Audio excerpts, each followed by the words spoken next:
Olá, meus amigos, eu sou o professor Marcelo, este é o canal Resenha Forense e nós avançamos aqui no estudo do pacote anticrime.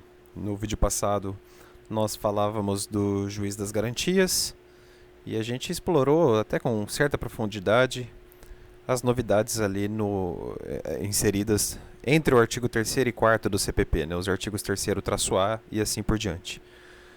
Hoje a gente estuda o artigo 14-A. Antes de prosseguirmos, gostaria de lembrá-los que o Resenha Forense agora tem um Apoia-se. Você pode ajudar este projeto com apenas R$ 2 por mês, tá bom? O link está aqui embaixo. O artigo 14-A tem tudo a ver com a preocupação que o governo demonstrou com a excludente de ilicitude na atuação policial. Vocês vão entender aqui por quê. Só que a redação ficou ruim, mais uma vez. Olha só.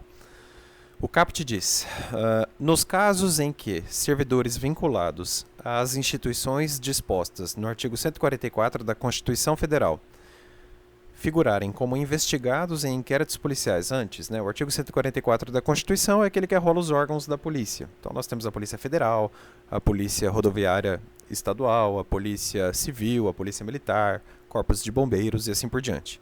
Mas enfim, quando algum servidor que preenche algum dos órgãos de segurança pública ali do 144 da Constituição, quando eles figurarem como investigados em inquéritos policiais militares, é o famoso IPM, né? Quem estuda direito militar sabe disso, e demais procedimentos extrajudiciais, enfim, qualquer tipo de investigação, cujo objeto for a investigação de fatos relacionados ao uso da força letal praticados no exercício profissional de forma consumada ou tentada, incluindo as situações dispostas no artigo 23 do Código Penal.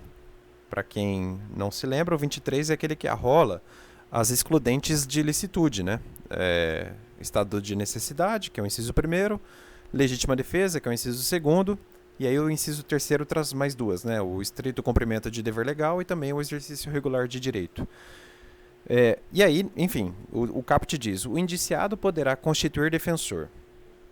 A redação é ruim porque a preocupação aqui recairia tão somente, na minha opinião, sobre, no máximo, duas excludentes de ilicitude, né? A legítima defesa e também o estrito cumprimento de dever legal. Então não caberia aqui menção globalizada ao artigo 23.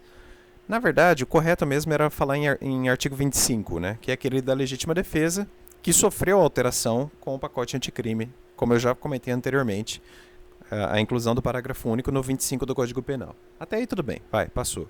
Só que ali ele fala, de forma consumada ou tentada. Ora, se a preocupação aqui é com o excesso, com eventual excesso punível, né, excesso de legítima defesa, por exemplo, não faz muito sentido falar em forma tentada. Até porque o excesso é culposo ou doloso. Se o excesso é culposo, é impossível falarmos em tentativa, né?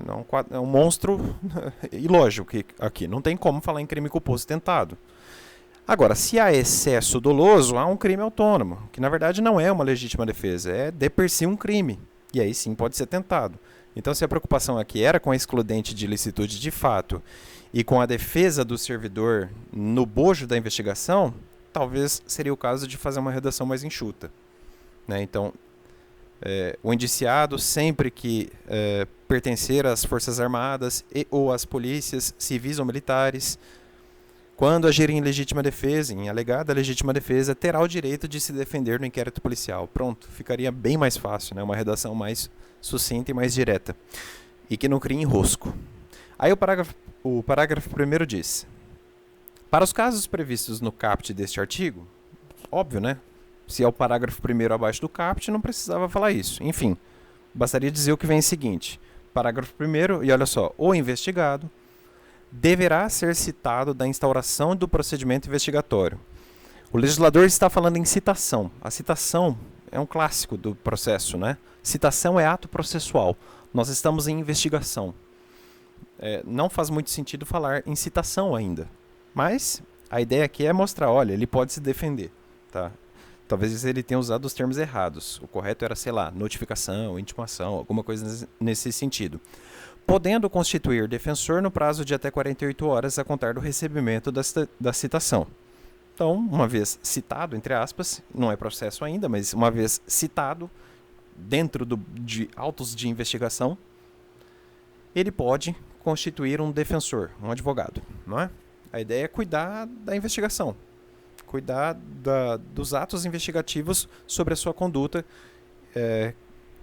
em alegada legítima defesa, no mais dos casos, né? Parágrafo 2º.